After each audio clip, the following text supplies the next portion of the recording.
In this video, we will be talking about Project Management Office, the PMO. We will try to understand what PMO is, why do we need a PMO, what are the different types of PMO, what roles and responsibilities do they play in our project so that we can understand how to coordinate with a PMO, which is what will be tested in PMP certification exam. We will only be discussing the basics because the exam would not dive in detail into PMO because they have a separate certification itself for PMO. So now let us start discussing about what a PMO is. As the name suggests, it's a project management office. They are responsible for standardizing the projects that are happening across the organization.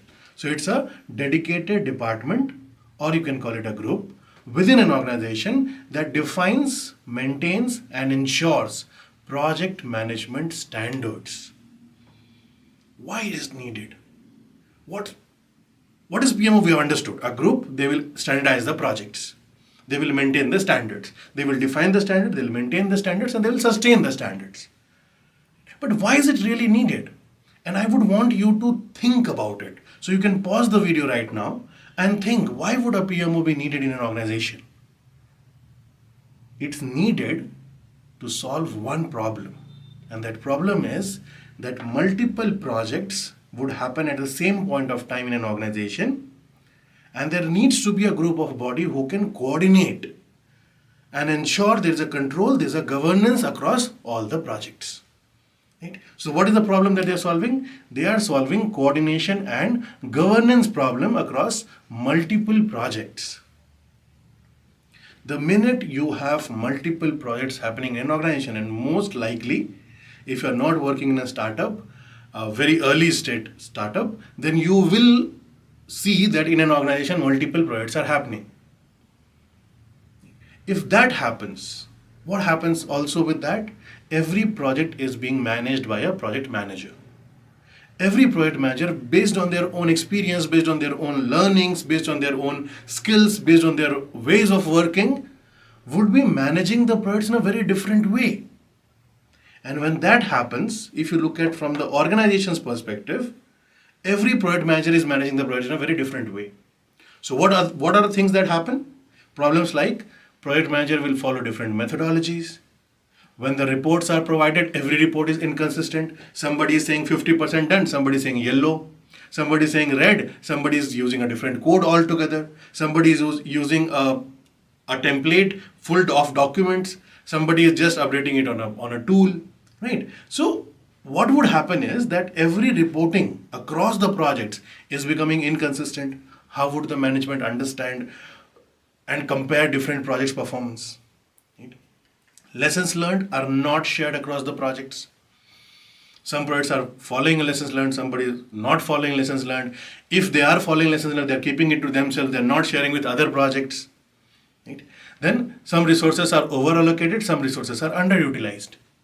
So there needs to be somebody who can look at multiple projects at once and understand the over allocation and underutilization of resources.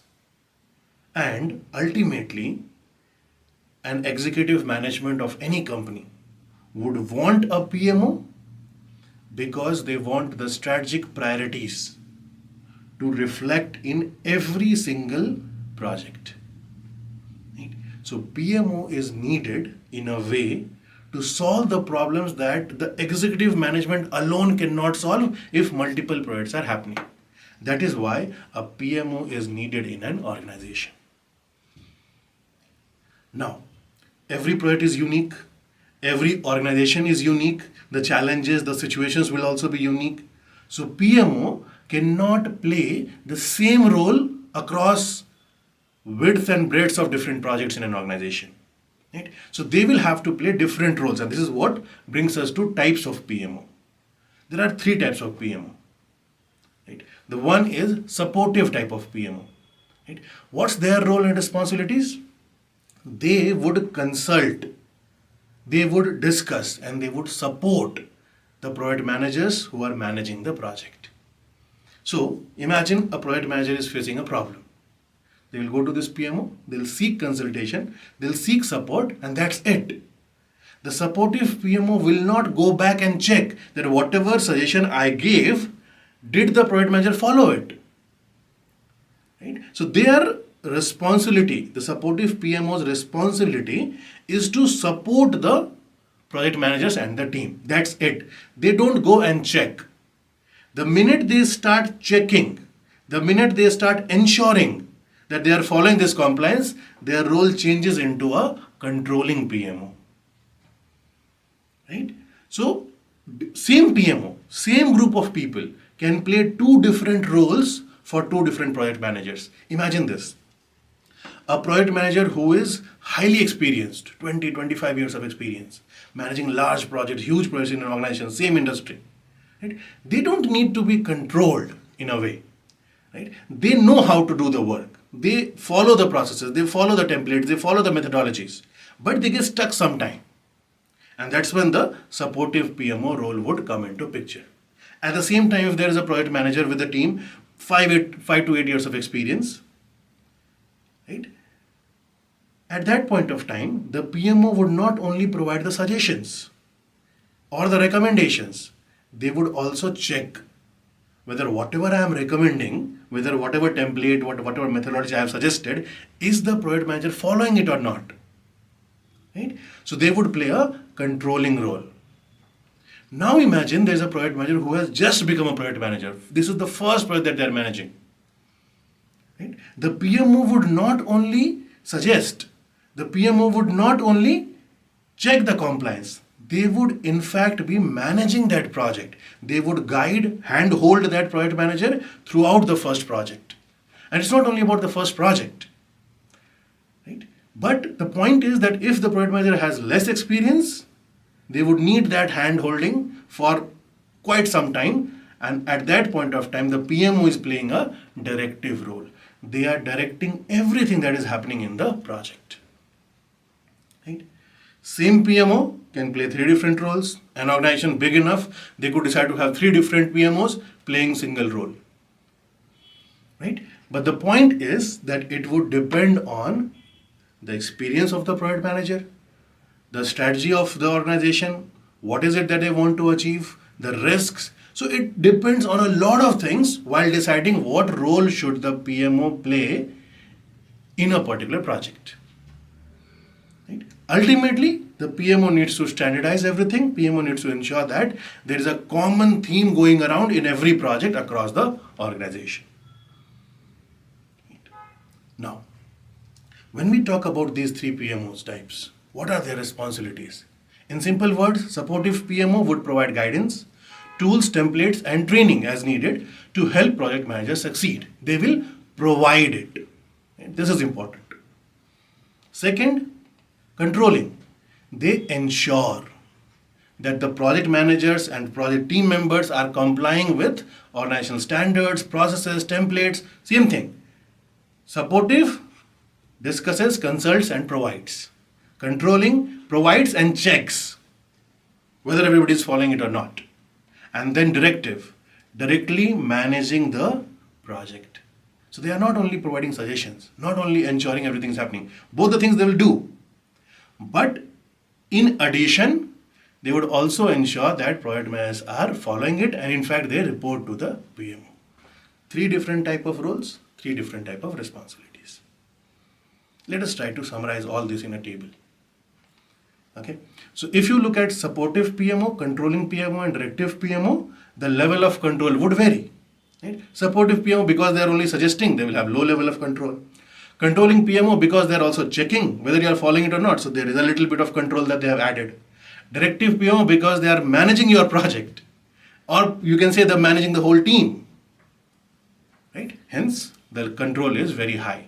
They are responsible for success and failure of the project, along with the project manager. So definitely high level of control. Right? As we discussed, the primary role is basically consultative. They will support the project manager if they are supportive PMO. It will become compliance and framework if it is controlling, and management and ownership type of role if it is directive. Right? Project manager Typically, you will see that when we talk about supportive type of PMO, it's a functional organization which is provided by a functional department, and that's why, right, supportive type of PMO will be only guiding, only supporting the project manager. Okay. In controlling, again, same thing, functional department because it is controlling. But if you look at directive, it's provided by and reports to the PMO directly. Right? So project manager will also have a different role to play.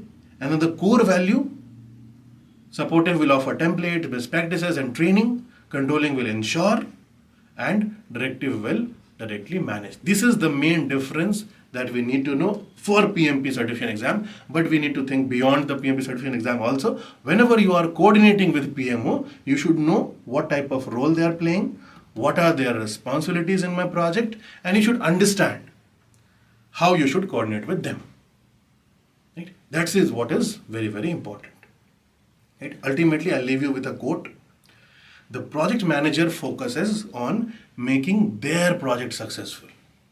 Right? If you look at a project manager, they are responsible for their own project. A PMO is responsible for all projects within the organization to be successful. That's the difference between project manager and a PMO. Project manager has single focus on their project. PMO will have multiple focuses as well.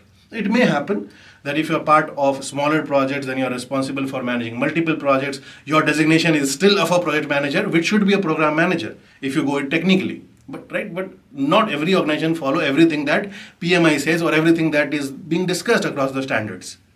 Right? So it may happen that you are a part of small projects and you are part of multiple projects, yet you are called as project manager. Right? That designation is different from the role.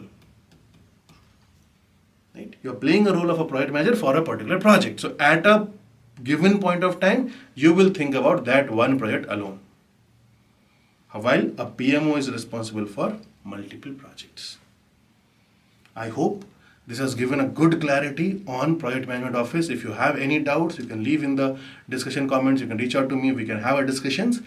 The next action for you is to complete a quiz on PMO types. Right? So immediately the next lesson would be 10 conceptual questions, which will be testing you on commonly confused part of PMO. Right? So with my experience of helping people across multiple projects in last few years, right, there are certain common confusion that we have noticed.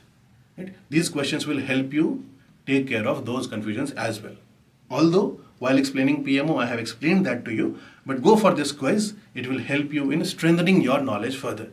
And I believe, especially for PMP certification exam, you will not need to come back to this video again if you solve these 10 questions.